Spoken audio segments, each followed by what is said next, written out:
¿Qué tal? Bienvenidos y bienvenidas una semana más a El Dragón Invisible aquí en Radio Castilla-La Mancha. ¿Quién no ha soñado o imaginado alguna vez con la posibilidad de viajar en el tiempo? De desplazarnos por la línea temporal igual que lo hacemos por la línea espacial, atrás o adelante a voluntad. Lo cierto es que esta idea ha sido explotada de múltiples formas en la literatura o en el cine de ciencia ficción e incluso, si nos vamos al ámbito más científico y académico, parece que teóricamente los viajes en el tiempo, principalmente al futuro, son posibles. O por lo menos de una forma mínima. Quién sabe si desarrollando la tecnología adecuada esto sería factible. Lo cierto es que es una idea, la de los viajes en el tiempo, que pues da pie a muchísimas paradojas y muchísimas especulaciones. Hoy, nosotros, que tenemos semana de tertulia en El Dragón, queremos, divagar y charlar sobre esta cuestión desde diferentes perspectivas. No tanto desde la técnica científica, porque no somos ninguno de nosotros especialistas y se trata de una cuestión bastante compleja, pero sí desde otras facetas, desde los casos forteanos que nos hablan de viajes o saltos en el tiempo, hasta los nuevos profetas de TikTok que, presentándose como viajeros del futuro, parecen adelantar a través de sus redes sociales noticias de lo más delirantes, pero que, como siempre, al igual que pasa, por ejemplo, con las profecías, causan revuelo, causan sensacionalismo y, ¿por qué no?, también, ganas de charlar y comentarlas. Así que esa es la propuesta que os hacemos para esta semana. Abrimos los micrófonos del Dragón porque es tiempo de tertulia. Pues tal y como ya hemos adelantado en la introducción, esta semana en El Dragón volvemos con una de nuestras tertulias. Una tertulia que nos habéis pedido mucho cada vez que la hacemos, cada vez que nos juntamos los diferentes miembros del programa a comentar, a debatir, a veces a perdernos por algunos temas, pues vosotros también lo disfrutáis, así que vamos a intentar de aquí a final de temporada recuperar un poquito más este formato. Y además con temas que también nos habéis pedido por activa y por pasiva. Uno de ellos es precisamente el que ya adelantábamos, el de los viajes en el tiempo. Y ya matizábamos en la intro que hoy no nos vamos a centrar, no nos vamos a detener en intentar explicarlos a nivel teórico, a nivel técnico. No nos vamos a detener en los detalles científicos porque realmente, aunque algún apunte daremos, ninguno de los participantes estaríamos especialmente preparados para analizar y para exponer una cuestión tan compleja y que trae de cabeza a los científicos de más nivel, pero sí que queremos abordarlo, por eso lo hemos traído a una tertulia, desde otras facetas, como pueden ser las posibilidades y las noticias que de vez en cuando surgen de posibles viajeros en el tiempo, principalmente del futuro, que vienen para prevenirnos o para avisarnos de determinadas catástrofes o de cosas que están por pasar. También lo haremos desde el punto de vista de la cultura o de la literatura, porque además en el mundillo del misterio hay un tema, hay un caso clásico dentro de la ficción que también ha generado mucho debate de si es o no ficción, como es Caballo de Troya.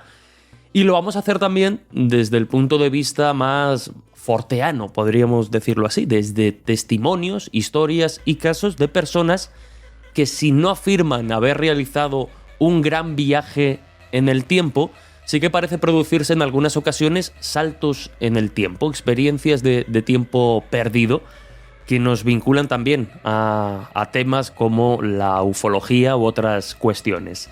Y además hoy tenemos, a un miembro de la familia del Dragón que no suele estar con nosotros en estas tertulias, pero que hoy ha tenido a bien atender una llamada de urgencia casi del futuro, porque lo hemos avisado con muy poquito tiempo de antelación, pero insisto, ha tenido a bien acompañarnos, y entre otras cosas porque es un tema que ha investigado, que ha trabajado y que ha tenido mucha popularidad en su podcast, en Protagonistas de lo Insólito. Hablamos, cómo no, de Miguel Pedrero. Miguel, ¿qué tal? ¿Qué tal, Jesús y compañía? Muy buenas y nada, yo encantado de estar en vuestras tertulias. Espero estar a la altura porque hay muy buenos contertulios, pero vamos, que yo encantadísimo y además con un tema que me fascina desde hace muchísimo tiempo. Un tema, por eso digo, Miguel, que hoy, bueno, tú como no estás tan acostumbrado a las tertulias del Dragón, pero sí a las de La Rosa de los Vientos, por ejemplo, y otros tantos programas, ya sabes que puedes intervenir, puedes apuntar y puedes anotar en cualquier momento, porque, insisto, yo entiendo que meterse de lleno en el apartado más técnico y más científico puede dar un poco de vértigo, pero sí que es un tema que, bueno, que tú has documentado y estudiado mucho, porque precisamente pues en libros como El universo no es plano, que ya he oído mucho desde entonces, y en otros trabajos, pues eso, es un tema que te ha interesado y que también te has metido de lleno en la parte más científica. Sí, efectivamente, porque a mí no me gusta solamente recopilar casos, que es algo que hago habitualmente y que es el motor de mi vida, ¿no? Pero quizás ahí hay un punto de romanticismo, porque yo no me canso de recopilar historias, de recopilar casos de fenómenos extraños, porque cada uno es diferente al anterior y me gusta conocer el testimonio de tú a tú, si es posible viajar al lugar de los hechos. Y como te digo, he recopilado pero decenas de casos de gente que asegura que ha vivido un fenómeno de teleportación. El último de ellos, ayer mismo. Ayer mismo grabé a una persona con un caso, además, yo creo que muy curioso, porque digamos que en este caso se aúna el fenómeno ovni y una anomalía temporal muy espectacular, y es un caso, una historia que quizás dentro de poco emitamos en Protagonistas de lo Insólito, pero si se da la circunstancia y a vosotros os apetece, pues os cuento el caso, que es muy interesante. Pues mira, Miguel, yo he hecho un viaje al futuro muy, muy, muy rápido, y como ya intuyo que, como siempre en el Dragón, nos vamos a quedar sin tiempo, vamos a ir saludando al resto de contertulios. Por un lado, Josete Flores, miembro del Dragón en las redes sociales, también en la producción, y de alguna forma, aunque nos lo habían pedido mucho, el que tuvo la idea o el que hizo la propuesta de hacer esta tertulia de viajes en el tiempo. ¿Qué tal, Josete? Pues muy bien. Yo no es que tuviese la idea, yo es que vi cómo funcionó Protagonistas de lo Insólito y dije, ostras, pues tenemos que tener el mismo éxito que ellos como poco. Ahí hubo una decisión pragmática. Ahí está. Josete siempre teniendo todos los datos al detalle. Y nos vas a contar, además, pues una noticia, porque esta misma semana, pues en determinadas redes y determinadas noticias se han hecho eco de un personaje que anunciaba venir del futuro y decir que el fin del mundo estaba previsto para ayer, ¿no? O una cosa así, ahora nos contarás. Y vamos a saludar pues a la otra voz autorizada, al otro compañero del Dragón que no podía faltar en estas tertulias, y es pues el historiador Juan José Sánchez Oro. Juanjo, ¿qué tal? ¿Desde el futuro o desde el pasado? ¿Desde dónde nos saludas? Yo como historiador fundamentalmente desde el pasado. Ahí no me queda otra. Sí, me estoy quedando ya muy rancio, pero bueno. Estaba diciendo, lo he comentado en la introducción, y abrimos ya micrófonos, abrimos ya tertulias. Te paso, de hecho, a ti, Miguel, el balón para dar estos pequeños apuntes, porque, como hemos dicho, ¿no? Aunque parece que no existe una evidencia experimental, científica y definitiva del viaje en el tiempo, sí que existen razones teóricas importantes para considerar que al menos un tipo de viaje en el tiempo, entre comillas, sería factible, y sobre todo al futuro. Pero esto llama la atención o puede sorprender a mucha gente, ¿no? Que más allá de verlo en las películas, algunas muy conocidas, otras no tanto, pero que teóricamente y en según qué campos parece que sí que se plantea la posibilidad del viaje al futuro. Bueno, yo es que creo que nadie duda de la posibilidad del viaje al futuro, porque el más complicado es el viaje al pasado. En cuanto a lo del futuro, es que lo estamos haciendo constantemente. Constantemente estamos viajando hacia el futuro, porque el tiempo, entre otras cosas, depende de la velocidad. Esto es algo que descubrió ya en las primeras décadas del siglo XX el gran Albert Einstein con su teoría de la relatividad. Si yo ahora me empiezo a mover alrededor de esta mesa y vosotros estáis sentados, para mí el tiempo está pasando más despacio que para vosotros, ¿no?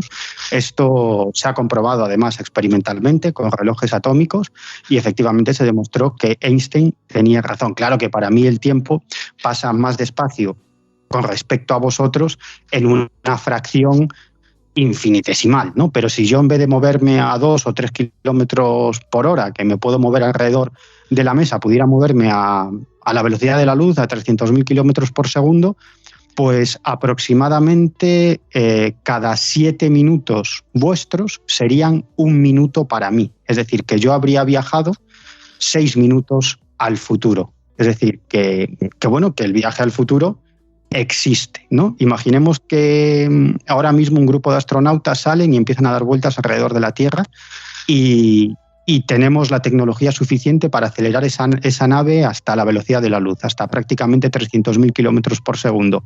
Pues después de 1 año dando vueltas alrededor de la Tierra, cuando esos astronautas regresaran a la Tierra, para ellos habrá pasado 1 año, pero para los terrícolas 7 años. Por lo tanto, habrán avanzado 6 años en el tiempo. Ahora sí, con una salvedad. En ese viaje al futuro solo tendrían billete de ida, es decir, no podrían volver al pasado. Y esto es algo, bueno, vamos a ir haciendo constantes referencias a la cultura popular, al cine, a la literatura. Esto es algo que se refleja muy bien, por ejemplo, en la película Interestelar, ¿no? Estos saltos o este viaje en el tiempo, cómo el tiempo puede pasar más despacio para aquellos que se desplazan más rápido o cercano, como decías, a la velocidad de la luz. Pero tú citabas a Einstein y otro de los grandes físicos que desde luego pues dio muchos titulares y se preocupó muchísimo del tiempo como dimensión, fue Stephen Hawking, y él ya dentro de estas paradojas que imaginó que irán surgiendo, hablaba precisamente de que el viaje en el tiempo no era posible, o por lo menos factible, porque bueno, no teníamos o no habíamos tenido la constatación de que algún turista del futuro hubiese venido a decirnos algo. Es decir, la ausencia de turistas del futuro sería un argumento bastante fuerte en contra precisamente de la existencia del viaje en el tiempo. Pero esto es algo que, bueno, pues desde los medios más sensacionalistas o desde determinadas redes sociales y foros parece que constantemente se empeñan en desmontar, porque precisamente ya lo adelantábamos, Josete, uno de estos, más que supuestos, ¿no? Y lo ponemos en 1.000 millones de comillas, uno de estos supuestos viajeros del futuro, como decíamos, habría avisado, y no es la primera vez que sucede, ya ha pasado con otras noticias y otros eventos, de que el mundo debería haber acabado pues hace unas cuantas horas. Hace unas poquitas horas, sí. Es que hace unas semanas, pues un TikToker llamado Eno Alaric, pues aseguraba que, bueno, que él es un viajero del tiempo, que venía nada más y nada menos que del año 2671, ahí queda la fecha, y que, bueno, pues que había una serie de eventos que no habían sucedido todavía, pero que, bueno, han tenido que pasar ayer concretamente, y uno de ellos era una invasión extraterrestre, con unos extraterrestres, bueno, bastante armados y bastante hostiles, que vendrían a recuperar la Tierra, decía.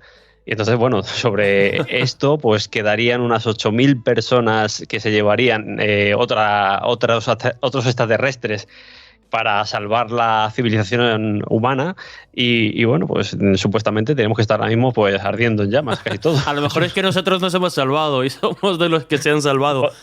Somos 8.000, no de los 8.000. Pero fíjate que es curioso, ¿no?, esta propuesta, porque por un lado invalida a Hawkins y a tantos otros científicos en lo que decía de que la ausencia de turistas del futuro es un argumento de peso para hablar de que los viajes en el tiempo como tal no son posibles, pero a la vez sí que lo confirma en esta opinión que también hizo muy popular Stephen Hawking, de que desde luego la búsqueda de vida extraterrestre podía ser una propuesta peligrosa, porque a lo mejor si nos encontrábamos con otra civilización, esa civilización no tenía unas intenciones benignas con respecto a la humanidad, sino que, como dice este TikToker entre tantas otras tonterías, pues eran precisamente bastante violentos y con intenciones bastante preocupantes. O sea que se produce ahí una paradoja no temporal, pero sí informativa, sí, bastante curiosa. Y Juanjo, otra de las cuestiones que, bueno, pues que ha dado lugar y ha dado alas a la imaginación, tanto en la literatura de ciencia ficción como, bueno, pues en el cine y tantas otras cuestiones, pero también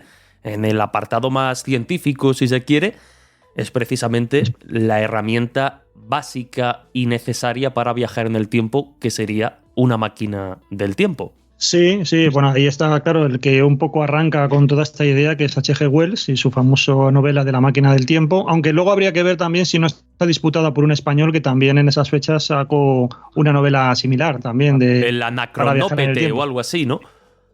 Exacto. Un nombre prácticamente impronunciable, pero es una novela que además está disponible en internet de manera digital, una novela antigua, hablamos de eso, de finales del siglo XIX, y que realmente es muy, muy interesante. Es una novela también bastante satírica o cómica, pero bueno, es bastante original. Y bueno, con respecto a lo que decías de lo del viaje en el tiempo, uniéndome a lo que decía Miguel, realmente ahora mismo ya somos observadores de información del pasado. A mí esto siempre me genera cierto vértigo, que cuando nosotros miramos a las estrellas, lo que estamos viendo no es el estado real de esas estrellas, porque claro, esas estrellas pueden estar a millones de años luz. Y por lo tanto lo que estamos viendo es el estado de esas estrellas hace millones de años. Lo mismo, la estrella realmente ahora ya ha desaparecido. Lo mismo ocurre cuando observamos exoplanetas, que también seguramente muchos de ellos, dependiendo de la distancia, ya pueden haber desaparecido. Y siempre en eso me pregunto si porque claro, la información ahí es transportada a través de la luz. Y siempre me pregunto si no habrá alguna estrella o algún planeta, mejor dicho, que esté como unos 4.000 millones de años luz, y que esté enfocando los telescopios, lo que estaría viendo sería cómo se estaban construyendo las pirámides. Entonces sería realmente alucinante, porque ellos podrían tener una información, si nos miraran a nosotros, de uno de los grandes enigmas históricos, que es precisamente eso, cómo se realizaron esos grandes monumentos.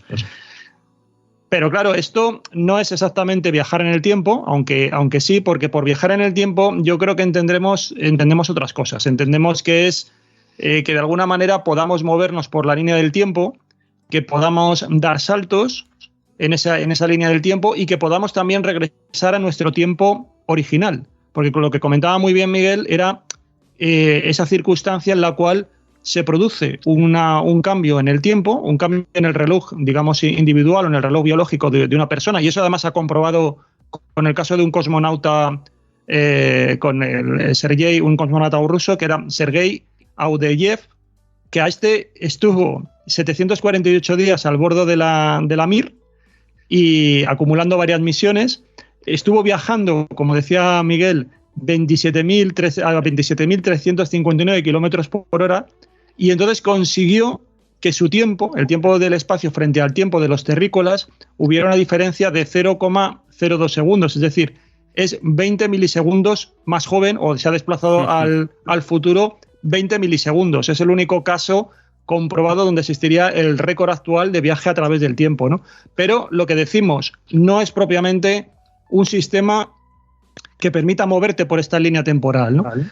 La diferencia está en, yo por lo menos, no sé si vosotros, pero a mí parece que el intento más audaz de construir una máquina del tiempo, ahora vamos a ver un poco las limitaciones, pero sí que además con un intento de patente detrás, con la financiación y el respaldo de una universidad, es el que ha estado protagonizando en los últimos años, y justamente además en estos días ha dado una entrevista a The Guardian, es el físico Ronald Mallet.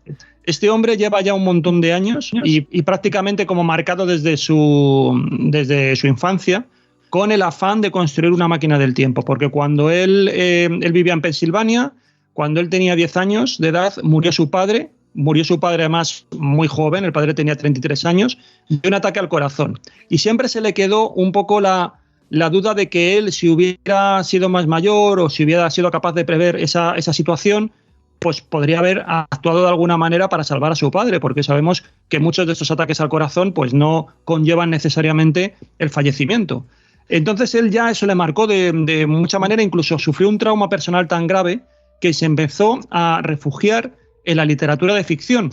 Y uno de los textos justamente que más le marcó fue lo que comentábamos antes, La máquina del tiempo de H.G. Wells. A partir de ahí enfocó toda su vida al estudio de la física y de la astrofísica, y finalmente se convirtió en profesor, creo recordar, de la Universidad de Connecticut, y él ahí empezó a desarrollar una teoría que os cuento muy, muy rápidamente, porque, como ha dicho Miguel, Einstein, a través de su teoría especial de la relatividad, ya en el año 1905, estableció que había 3 elementos que eran interdependientes y con los cuales se podía jugar, que son la energía, el espacio y el tiempo. Por lo tanto, si modificas cualquiera de los dos, estás condicionando, o sea, si modificas la energía o modificas el espacio, alteras el tiempo, que es lo que ha comentado muy bien cuando manejamos, por ejemplo, la velocidad. Pero también si manejamos la gravedad, que es también lo que dicen mucho los grandes teóricos de la física, lo que nos encontramos ahí es el caso famoso de cómo la gravedad, pues, utilizando en determinadas estrellas de neutrones que tiene una gravedad enorme, pues se supone que ahí el tiempo se puede retrasar, se habla de en torno a un 30%. Pero lo que él ha hecho y lo que él plantea es algo mucho más sugerente y más realista, porque claro, nosotros no tenemos tecnología capaz de hacer todo este tipo de desarrollo, ¿no? Hacer una máquina del tiempo que sea capaz de curvar a una escala humana o de poder enviar viajeros en el tiempo a una escala de esa índole, ¿no? Entonces, lo que hay es, él ha creado una especie que, por decirlo así muy brevemente, pero a mí ya digo, me parece muy llamativo, sería algo así como una especie de telégrafo del tiempo.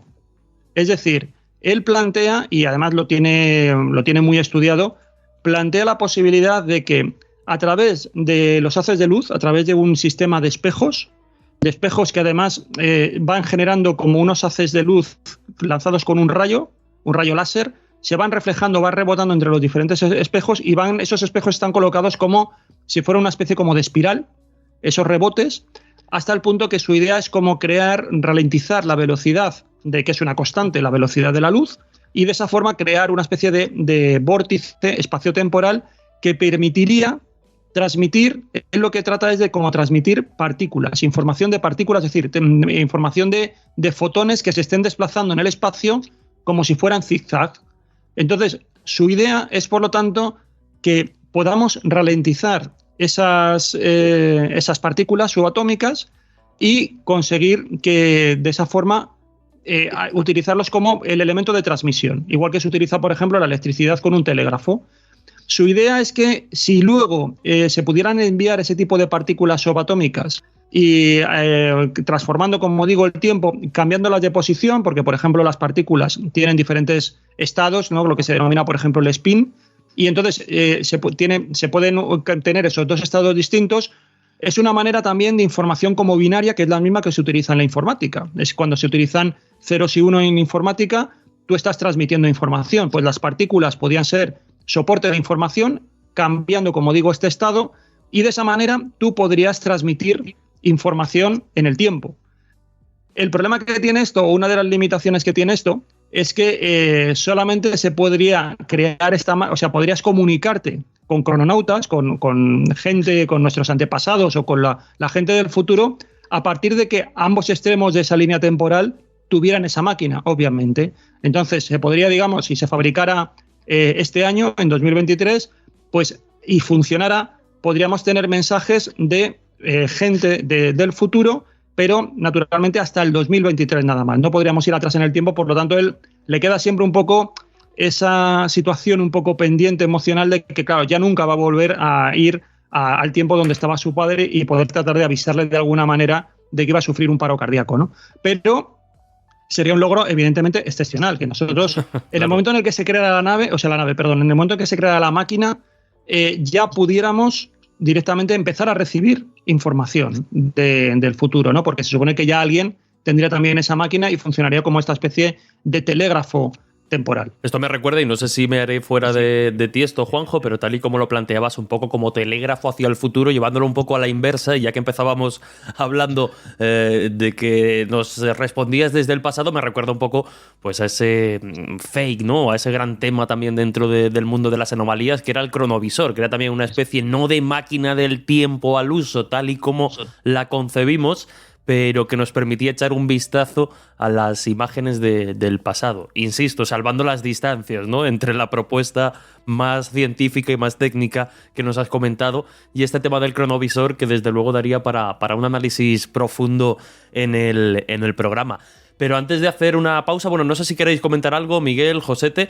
Bueno, no, brevemente, que eso que acaba de decir Juanjo es un común denominador en otros científicos, en otros físicos que pretenden construir una máquina del tiempo, ¿no? Que en realidad esa máquina del tiempo serviría para viajar al futuro, pero solamente desde la época en la que se construyó esa máquina del tiempo. Y eso, como digo, es un común denominador en muchos otros científicos, físicos que están trabajando desde un punto de vista teórico en la construcción de esa máquina del tiempo, ¿no? Como decía el físico Paul Davies, esto de los viajes en el tiempo no es una cuestión de física, sino que es una cuestión de ingeniería, de tecnología, porque para llevar a cabo esas máquinas del tiempo necesitaríamos una tecnología en muchas ocasiones que no está a nuestro alcance y en otras ocasiones, digamos que generar, concitar tal cantidad de energía para romper el continuum espacio-temporal,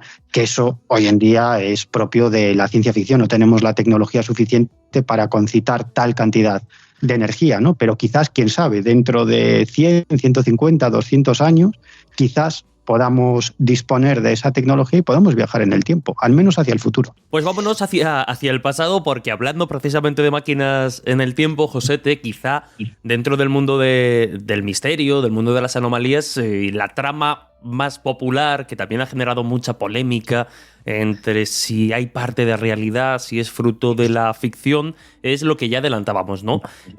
Toda esa historia que el investigador y ufólogo navarro JJ Benítez ha desarrollado a lo largo, pues ya desde los años 80, fíjate si llevan años, y el último caballo de Troya lo tuvimos hace tan solo unos meses, pero insisto, ¿no? Que lleva desarrollando desde hace muchos años en diferentes libros de la saga Caballo de Troya este autor. Cuéntanos un poco cuál es el planteamiento de fondo para el que no lo recuerde muy bien. Y nos hablas también un poco de la polémica que se ha generado, ¿no? Porque parece que siempre se ha jugado también, Juanjo lo ha hecho muy bien, con esa ambigüedad entre si lo que nos está contando a través de la ficción es fruto exclusivamente de una mente muy imaginativa o hay parte de realidad según qué documentos que ya habrían, bueno, pues inventado la máquina del tiempo con posibilidad de lo que estamos comentando, que es muy complicado, ¿no? Que es el viaje al pasado. Sí, Juanjo ahí juega con una baza que es la de la ficción realidad, como yo digo. Porque bueno, él te pone en tesitura sobre una entrevista que le hace en México y a raíz de esa entrevista pues contacta con él un supuesto militar, queda con él y este militar pues le hace una serie de pruebas, pasa estas pruebas, da una documentación, siempre hablamos supuestamente, y en esa documentación aparece pues lo que sería el primer viaje en el tiempo por los militares de la USAF de los Estados Unidos. Lo que viene a decir Caballo de Troya es que bueno, utilizan una tecnología que a día de hoy sería mágica, que él dice que son una serie de generadores que mueven materia, que se llaman, que esta materia se llaman swivels, y lo que hacen los swivels estos es, bueno, pues cambiarlos el orden para que tú puedas elegir el espacio-tiempo que desees en cualquier tipo de época, en una máquina que la denominan la cuna, en la cual pueden viajar a cualquier punto del planeta, no tiene por qué estar en el mismo sitio, y aparte, inclusive, pueden viajar en el tiempo, que es lo interesante. Y deciden, pues bueno, realizar un viaje, estos militares, que es a la época de Jesús de Nazaret. Claro, ahí conjugas pues casi un exitazo de ventas, que sería Viajes en el Tiempo, como hemos decidido aquí, y Jesús de Nazaret, que es otro top dentro del mundo del misterio. Entonces, bueno, supuestamente estos militares viajan a la época de Jesús de Nazaret y entablan conversación, incluso amistad con él. Pero no se limitan solo a hacer un viaje, sino que se limitan a hacer varios viajes, volver otra vez a la época actual, volver otra vez a la época de Jesús de Nazaret, volver incluso cuando Jesús vuelven a la época de la pasión de Jesús, cuando Jesús fallece, pero luego vuelven un poco más a la juventud de Jesús y Jesús los reconoce, que es una cosa muy curiosa ahí que él maneja muy bien en el libro. Y lo bueno de esto, Jesús, es que también deja entrever que hacen un viaje al futuro con esa máquina. Uh-huh. O sea, no solo se queda en el caballo de Troya del viaje en el tiempo, que tiene unas consecuencias fatídicas para los crononautas, en este caso, porque uno de los crononautas adquieren un cáncer por el tema de viajar en el tiempo, moverse entre espacio-tiempo, pero consiguen viajar también al futuro Y bueno, pues traen unas noticias que no son nada halagüeñas, como siempre pasa con estas cosas. Y es que, bueno, también nos indica que dentro de unos años, en el 2027, concretamente el 7 de agosto, pues un meteorito, pues un asteroide, impactará contra la Tierra. Y también lo cuenta un poco en Caballo de Troya, en otro libro que se llama Gog, que sale también de Caballo de Troya, esta saga. Por eso digo que es una saga también bastante amplia y que utiliza los dos viajes en las dos direcciones, tanto al pasado como al futuro. Y Josete, muy, muy rápidamente, porque tampoco es el tema o la cuestión de este programa, daría también, ¿no?, como tantas otras cuestiones, para un análisis más profundo, pero lo que comentábamos, ¿no?, la ambigüedad con la que Juanjo siempre se ha manifestado al respecto de, bueno, si esta posibilidad de viaje en el tiempo que él plantea en la novela, en la saga Caballo de Troya, es exclusivamente fruto de la ficción, o insisto, ¿no?, siempre ha jugado un poco con ese misterio de que, bueno, aunque él ha desarrollado una trama absolutamente fantasiosa y de ficción, pero que bebe realmente de documentos y de experimentos con el viaje en el tiempo, vamos a decirlo así, hasta cierto punto reales. Sí, él sigue manteniendo a día de hoy, por lo poquito que he ido escuchando y viendo, que sí, que esos documentos existen y esos documentos están bajo notario en Sevilla, si no recuerdo mal, con un notario puestos a buen recaudo para cuando él supuestamente fallezca los entregue o no, porque hay veces que dice que sí que los entregará, otras veces que no. Sigue siendo un poco ambiguo en ese término, pero bueno, jugó muy bien sus cartas y su baza y creo que fue parte del éxito de estos libros. Uh-huh. Y ya que hablamos de viajes al pasado, Miguel, claro, una de las cuestiones que, insisto, tú trabajaste mucho en tu libro El universo no es plano y en tantos otros, es que precisamente una de las consecuencias, no sé si fatales, pero quizá pues más complejas del viaje al pasado, ya que estamos hablando de viajes en el tiempo, es precisamente que lo que se estaría creando es casi una especie de universo paralelo, es decir, no se viajaría al propio pasado tal y como nosotros lo recordamos o conocemos, sino a una especie de copia, ¿no?, de ese pasado.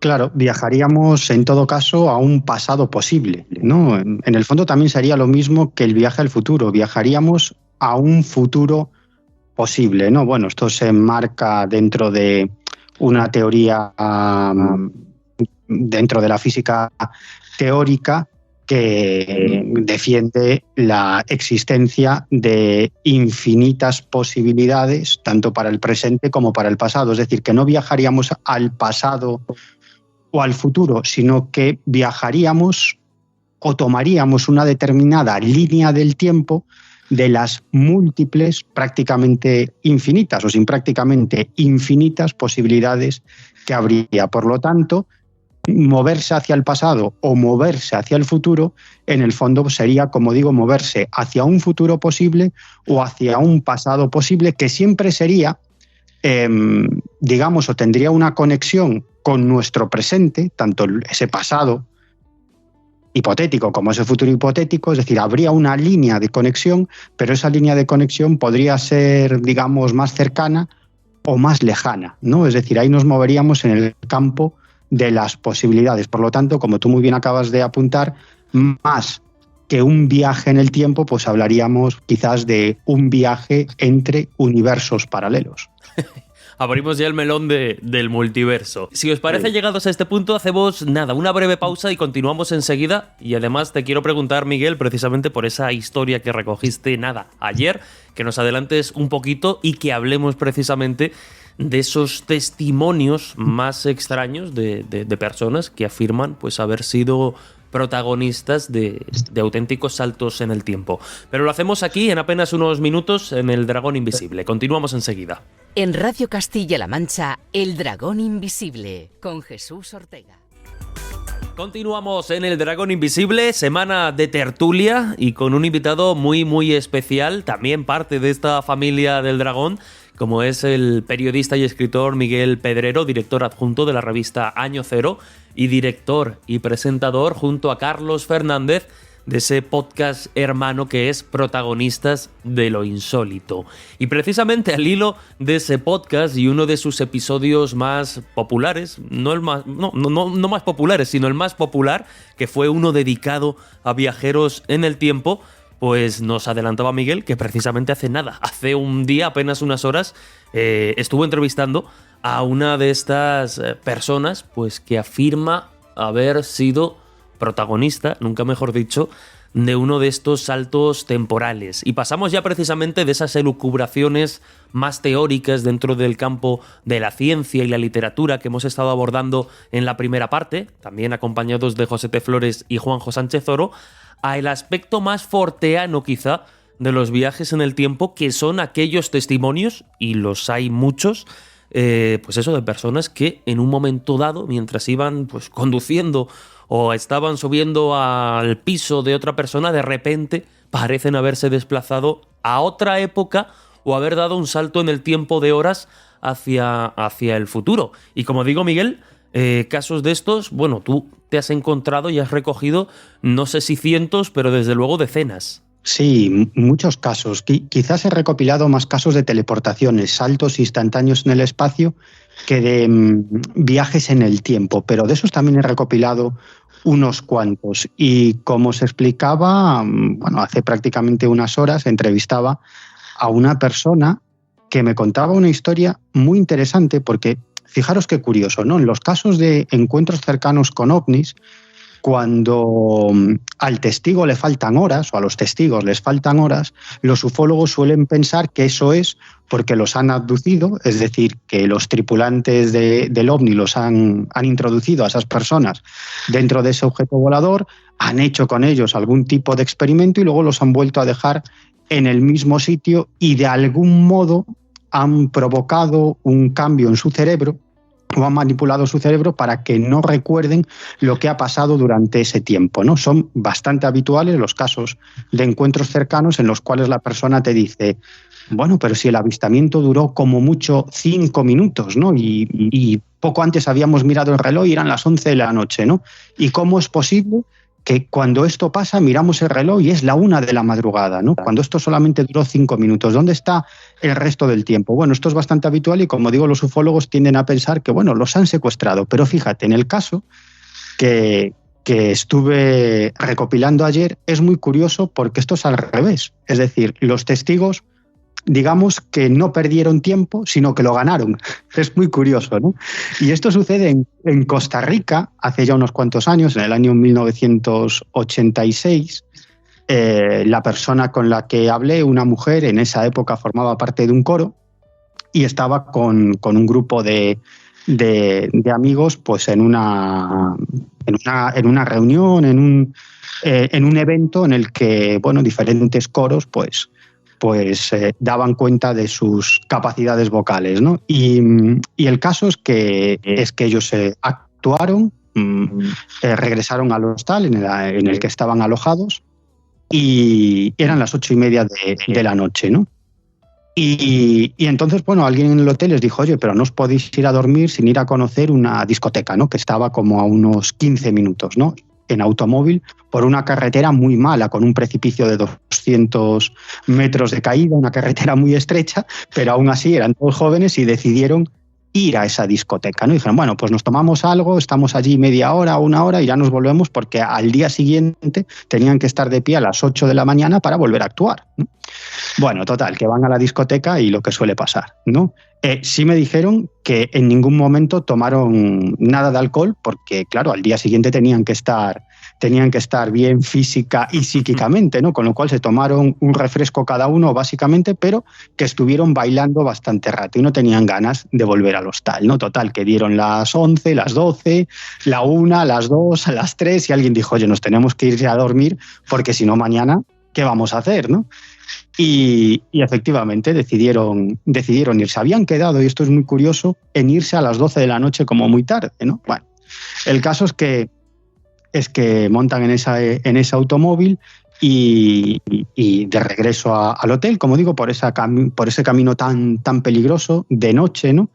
Y de pronto alguien da la voz de alarma y ven algo muy extraño. Bueno, era un platillo volante rodeado de una luminosidad muy espectacular y muy llamativa, que estaba emitiendo también un haz de luz hacia unos pinos, hacia unos árboles, ¿no?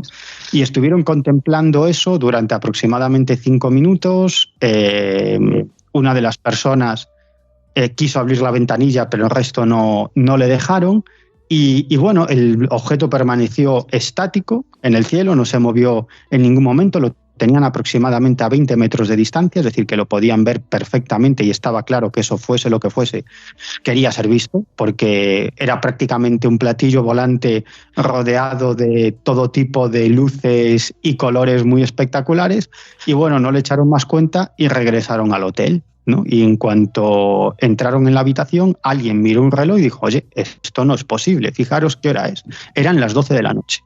Es decir, que digamos que habían ganado 3 horas, y lo que me contaba esta mujer es que lo que hubo fue una algarabía general, ¿no? Diciendo: qué bien, oye, el OVNI nos ha regalado 3 horas, ¿no? Queríamos estar aquí a las 12 de la noche para dormir, veníamos. Y nos regalaran a nosotros, a todos los que estamos aquí, algunas horas, ¿eh? Nos vendrían bien. Nos vendría muy bien. Y entonces al final no se lo tomaron mal. Es decir, que en realidad querían haber salido de la discoteca a las 12 de la noche para dormir sus 7 horas y pico, y salieron bastante afectados diciendo: bueno, no vamos a dormir prácticamente nadie. Sin embargo, cuando llegan después del avistamiento al hotel, pues oye, son justo las 12 de la noche. Es decir, que habían ganado 3 horas de tiempo, y eso que le agradecieron al OVNI o a los tripulantes de ese OVNI. Qué curioso, qué curioso. Imagino, Miguel, que como adelantabas, pues seguramente podamos escuchar este testimonio más detallado y en voz precisamente de sus protagonistas, en Protagonistas de Lo Insólito, el podcast que, bueno, pues que llevas y presentas junto a Carlos Fernández, y del que además, pues hace muy poquito se subió un nuevo episodio relacionado con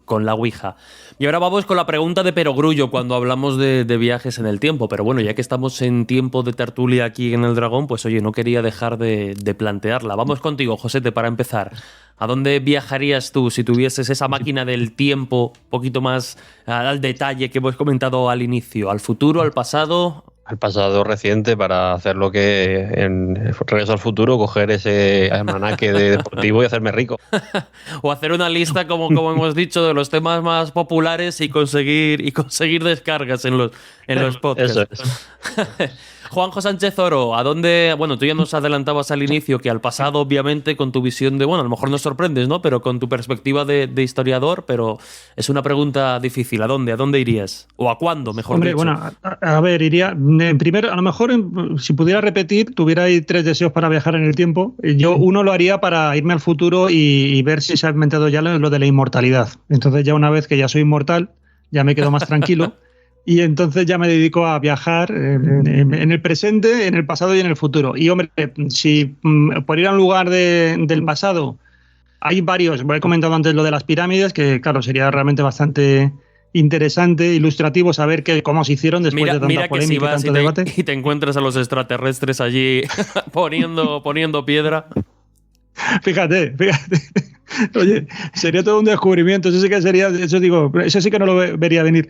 Y luego, otra opción también, lo que pasa es que eso sería más difícil de precisar en qué momento, que sería cuando nuestros ancestros, ahí en un rincón de África, pues se colocaron, digamos, se convirtieron ya en bípedos, ¿no? O iban ya dando pasitos hacia convertirse en humanidad. Y eso es más difícil de saber una fecha concreta o algo así. Pero bueno, hay un momento que yo creo que todos o muchísima gente seguro que coincide conmigo, que sería ir al momento en el que Jesús es enterrado y ponernos a hacer guardia a ver qué es lo que pasó a continuación ahí en la tumba.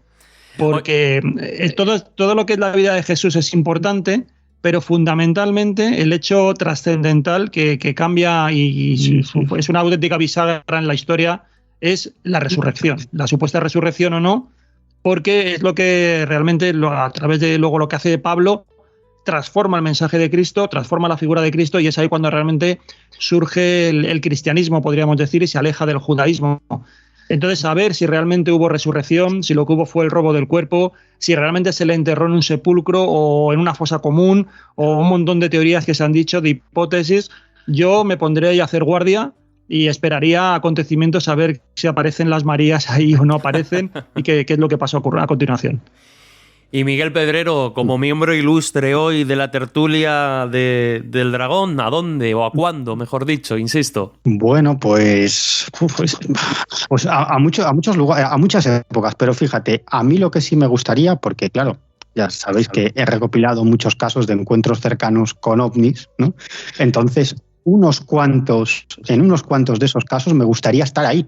Entonces me gustaría ir justo al lugar y al momento en el que tuvo lugar ese encuentro cercano con un ovni para estar allí y comprobarlo, ¿no? Tengo, digamos que anotado en rojo algunos de esos casos muy espectaculares de encuentros cercanos en los que sí me gustaría estar ahí. Luego, en otro sitio en el que sí me gustaría estar sería, por ejemplo, en el despacho Oval durante la presidencia de Kennedy, por ejemplo, o durante la presidencia de George Bush hijo, ¿no? Para ver qué se cocía ahí realmente. Y luego sí me interesaría mucho, pero muchísimo, viajar al futuro, ¿no? Ver qué es de esta humanidad dentro de 200 años, ¿no? A lo mejor lo que me encuentro es un fundido a negro, ¿no? No hay nada.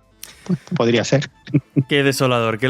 Pero en cualquier caso, aquí cada uno barriendo para casa y mostrando sus intereses. Ahora sí que sí, no hay tiempo para mucho más, pero creo que ha sido una tertulia de lo más amena, de lo más variada. Y oye, pues que ha sido un placer contar contigo por primera vez en estas tertulias. Miguel, quién sabe si será la última, te seguiremos invitando y en función de tu disponibilidad, pues oye, nos acompañarás o no. Pero en cualquier caso, de verdad, muchísimas gracias por responder con tan poquito margen de tiempo a la llamada del dragón e ilustrarnos no solo con tus conocimientos de este tema, sino con esas historias y esos casos que recopilas y nos muestras ahora, principalmente en Protagonistas de lo Insólito. Muchas gracias, compañero. Hasta la próxima. Nada, gracias a ti, a Juanjo y a Josete. Un abrazo a los tres.